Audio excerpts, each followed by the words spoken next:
Hey guys, আসসালামু আলাইকুম। তো কেমন আছো? আশা করি ভালো আছো, আর আমি অনেক ভালো আছি। তো আজকে একটা ছোট্ট একটা ভিডিও নিয়ে আসলাম। আজকে হচ্ছে যে আমি বাইন মাছ রান্না করবো। তো সেদিনকে আমি ভিডিওতে বলছিলাম যে বাইন মাছ কীভাবে কাটে সেটা দেখাচ্ছিলাম, তারপর বলে দিয়েছিলাম যে বাইন মাছ কীভাবে রান্না করতে হয় ওইটাই দেখাবো। তো আজকে এই ভিডিওটা শুরু করি। তো আমার চ্যানেলে নতুন থাকলে অবশ্যই সাবস্ক্রাইব করে সাথেই থাকবেন। ভিডিওটা ভালো লাগে একটা লাইক, কমেন্ট এবং শেয়ার করে দেবেন।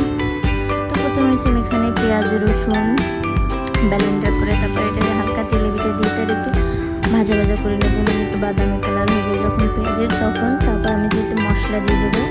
মশলার মধ্যে এখানে হলুদ, লবণ, মরিচের গুঁড়া, জিরার গুঁড়া, তারপর হালকা একটু গরম মশলা। আমি সবসময় হচ্ছে যে মশলাটা পানিতে গুলাই দিই, কারণ তেলের ভিতরে দিলে মশলাটা একটু পুড়ে যায়।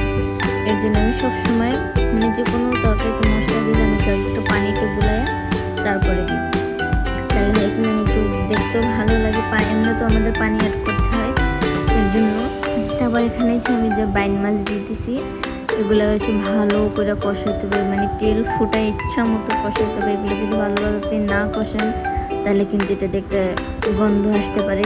এটা অবশ্যই ভালো করে সবাই ইচ্ছা মতো ধুইবেন, এবং পুরো গাটা একদম পুরো সাদা করে লাইবেন।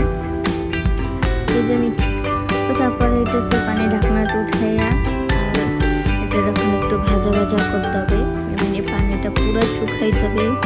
এটা যে মানে তেল যখন ফুটবে তখন এটা হচ্ছে যে বের করে নেব। তো এই যে আমার মানে পুরো তেল ফুটে গেছে আর এটা একদম সম্পূর্ণ হয়ে গেছে।